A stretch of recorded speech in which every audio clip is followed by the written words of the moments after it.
दोस्तों, आप सभी का शुक्रिया। बहुत शॉर्ट नोटिस पर आज इस प्रेस वार्ता में आप सब आए हैं और आज बहुत ही संक्षेप में एक पोस्टर रिलीज कर रहा हूं।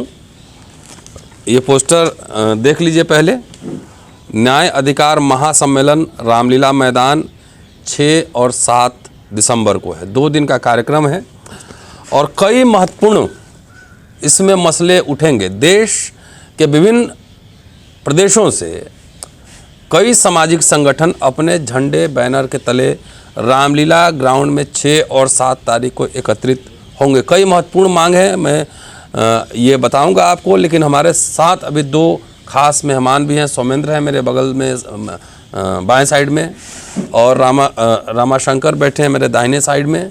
दोनों आपको ब्रीफ करेंगे, बताएंगे कि आखिर क्या कार्यक्रम है और क्यों कार्यक्रम है। लेकिन मोटा मोटी जो प्रमुख मुद्दे हैं मैं आपको हाइलाइट्स में बता देता हूँ। एक तो जाति जनगणना का है, दूसरा ईवीएम हटाओ, बैलेट पेपर लाओ, जो हायर जुडिशियरी है उसमें प्रोपोर्शनल रिप्रेजेंटेशन हो, SC ST OBC का, सफाई कर्मचारी का जो ठेकेदारी प्रथा है क्लास 3 या क्लास 4 में, ख़ास तौर से जो कॉन्ट्रैक्चुअल और हायर कर रहे हैं, आउटसोर्सिंग और ये सब तमाम जो कर रहे हैं ठेकेदारी बंद हो और उसको परमानेंट सरकारी नौकरी दिया जाए। जो गवर्नमेंट की ठेकेदारी है, जितनी ठेकेदारी होती है उसमें बहुसंख्यक की हिस्सेदारी हो। फसलों की MSP जो लागत मूल्य और महंगाई जोड़कर तय हो। और दिल्ली के नौकरियों में 1993 का जो डोमिसाइल है वो हटाया जाए।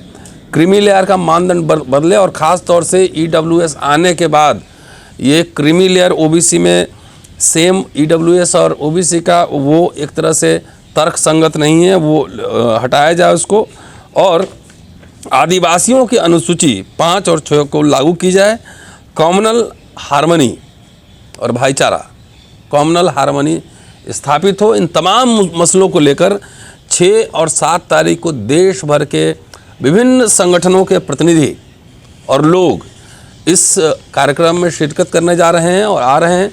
और जितने साथी सुन रहे हैं उन सबसे आग्रह भी है कि 6 और 7 तारीख को आप अगर आसपास हो, चाहे जहाँ कहीं भी हो, इन मुद्दों पर आपकी सहमति है तो आप कम से कम आएँ, वहाँ अपनी बात रखें और लोगों को सुने भी। और इस मुद्दे को सेंसिटाइज करना बहुत ज़्यादा ज़रूरी है। जिस तरीके से ये सरकार बेच रही है सार्वजनिक संस्थानों को, तो इसका मतलब है कि जो SC ST OBC है उसकी आर्थिक रीढ़ को तोड़ रही है, कमर तोड़ने का प्रयास कर रही है। तमाम मुद्दे हैं। सबसे पहले सोमेंद्र से हम रिक्वेस्ट करते हैं कि आपको ब्रीफ करें। तो तमाम मीडिया साथियों का बहुत बहुत धन्यवाद कि आप लोग यहाँ आए और उम्मीद है कि आप लोग हमारी आवाज़ हर घर पहुँचाएंगे। साथियों, दिनांक 6-7 दिसंबर को न्याय अधिकार महासम्मेलन का आयोजन किया गया है। और ये आयोजन क्यों किया गया है? वो इसलिए किया गया है कि इस देश में समय समय पर इस देश की मनुवादी व्यवस्था से बनी हुई सरकार बहुजनों के अधिकारों से हकमारी करती है और करते आ रही है। तो जो हमारा पहला मुद्दा है जातिगत जनगणना, सर ने अभी आपको बताया है, तो इसको मैं थोड़ा सा आपको बताना चाहूँगा। क्योंकि इस देश में भेड़ बकरी जानवरों पक्षियों की जनगणना हो रही है, लेकिन यहाँ पर एक इंसान रहता है जो OBC है, उसकी आज तक जनगणना नहीं हुई 1931 के बाद में। क्या वो इस देश का इंसान नहीं है? क्या वो इस देश का वोटर नहीं है? लेकिन इसके बावजूद भी ये वोटर के लिए, वो अगर इसे वोट लेना है तो बस इस देश का ये हिंदू है, इस देश का नागरिक नहीं है या भारतीय नहीं है। EWS रात भर में इसकी स्क्रिप्ट लिखी जाती है, रात में, दूसरे दिन संसद में इसको पास कर दिया जाता है। जब आप बताइए कि जिसकी जितनी संख्या है उसको उतनी भागीदारी नहीं मिल रही है। इसलिए इस देश में जातिगत जनगणना ये बहुत ज़रूरी है। फिर दूसरा जो मुद्दा हमारा अहम मुख्य मुद्दा है बैलेट पेपर से, सर ने ये सारी चीज़ें बताई, लेकिन मैं थोड़ा सा बताऊंगा। और इसमें बैलेट पेपर से क्यों? क्योंकि अभी फ़िलहाल में हिमाचल में जो चुनाव हुआ है और वहाँ चुनाव आयोग के द्वारा कुछ कर्मचारी अधिकारियों को सस्पेंड किया गया। क्यों किया गया? क्योंकि EVM किसी प्राइवेट गाड़ी में मिली, या फिर आप देखते हैं समय समय पर कहीं ना कहीं EVM के द्वारा धांधली हो ही रही है। और हिमाचल में क्यों सस्पेंड किया गया? वो मशीन जो EVM मशीन है वो कहीं एक प्राइवेट गाड़ी में मिली। क्यों मिली? इसलिए तो किया गया। इसका मतलब है कि EVM मशीन से हेर फेर होता है, कन्फर्म है। इसलिए हमें बैलेट पेपर से चुना। और दूसरी बात है कि मेरा वोट है तो मैं भी तो डिसाइड करूं कि मैं वोट कैसे करूं। तो ये चुनाव आयोग इस बात को समझे और बैलेट पेपर से चुना हो। फिर बात है 6 दिसंबर ही क्यों?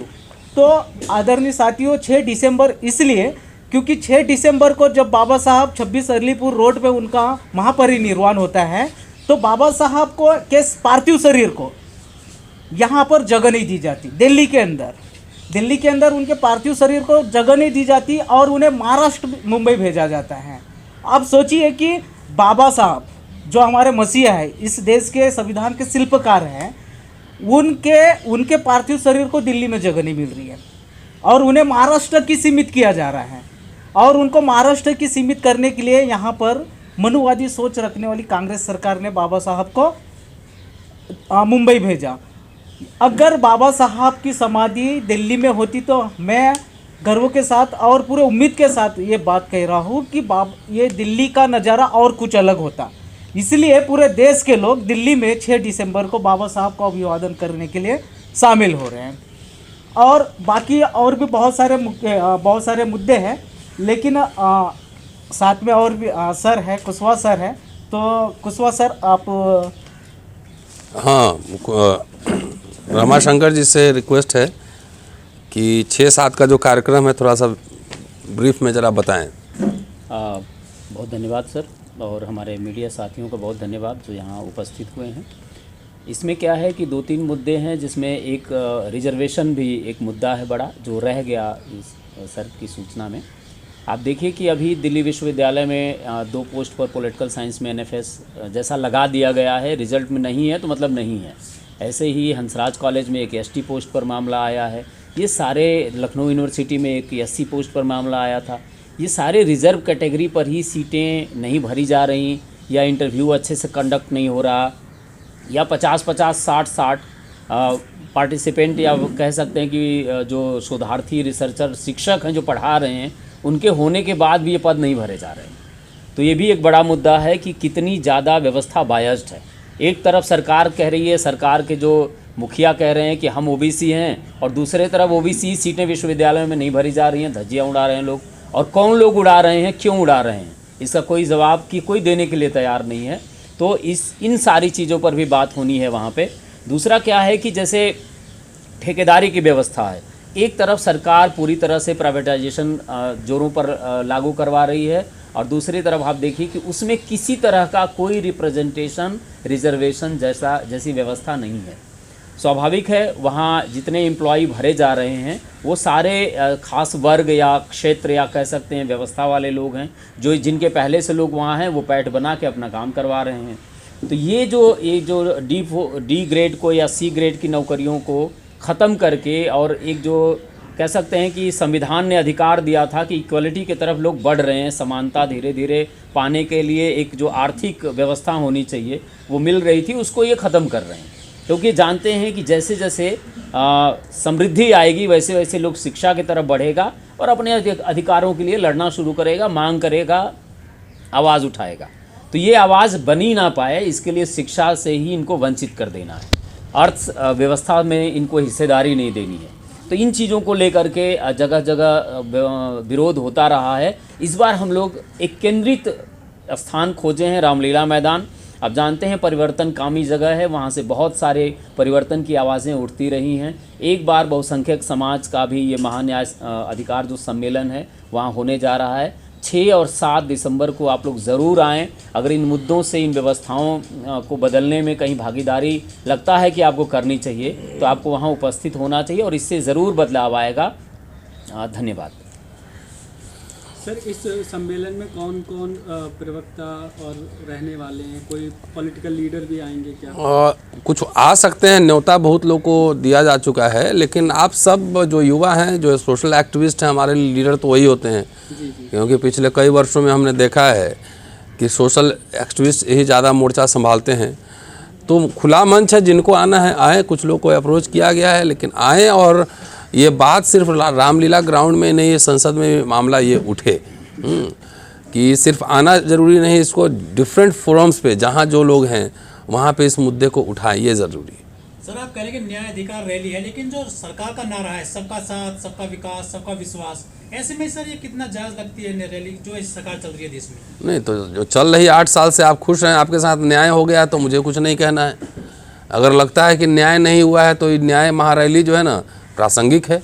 हमें लगता है कि 8 वर्षों में न्याय नहीं अन्याय ही ज़्यादा बढ़ा है। कि ये तो कह रहे हैं बार बार ये आवाज़ उठ रही थी किसी के लिए तो 14 में आज़ादी आई, और बार बार आवाज़ 70 साल में क्या हुआ क्या हुआ। तो भाई 70 साल में क्या हुआ तो कांग्रेस वाले बताएंगे, लेकिन हम तो एक सवाल तो पूछेंगे ही कि आखिर जो बेच रहे हैं ये बनाया किसने था? ये बीजेपी का बनाया हुआ है, आरएसएस का बनाया हुआ है कि विदेश से लेके यहाँ बेच रहे हैं? तो जो सार्वजनिक संस्थाएं हैं, नोटबंदी से आप खुश हैं तो मुझे कुछ नहीं कहना है, CA-NRC हुआ खुश है मुझे कुछ नहीं कहना। लेकिन लोग सड़कों पे आए हैं ना किसानों के सवाल पर, किसानों का भी मुद्दा है। ट्राइबल्स, अभी तो चलिए एक ट्राइबल समुदाय की एक राष्ट्रपति है, लेकिन ट्राइबल्स पे क्या अत्याचार इस देश में हो रहा है कौन नहीं जानता है, उसकी खबरें नहीं आ रही है छत्तीसगढ़ से। तो हमें लगता है कि न्याय नहीं हुआ, अन्याय बढ़ा है। सार्वजनिक संस्थानों के बिकने का मतलब है कि वहाँ से रिजर्वेशन ख़त्म, और रिजर्वेशन ही ख़त्म नहीं है बल्कि जो बहुसंख्यक जमात है SC ST OBC, और नौकरी नहीं मिलेगी तो अर्थव्यवस्था कमज़ोर होगी, और अर्थव्यवस्था कम आपका रीढ़ तोड़ेगा, कमर तोड़ेगा, और आपके बच्चे पढ़ नहीं पाएंगे। तो ये सारे मुद्दे हैं और इस पर तो देशव्यापी आंदोलन करने की ज़रूरत है। हम लोग की ओर से एक प्रयास है कि 6-7 तारीख को वहाँ पे लोग आएँ, जुटें और अपनी बात रखें, हम सोलिडारिटी में आएँ। तो काफ़ी लोग आ रहे हैं।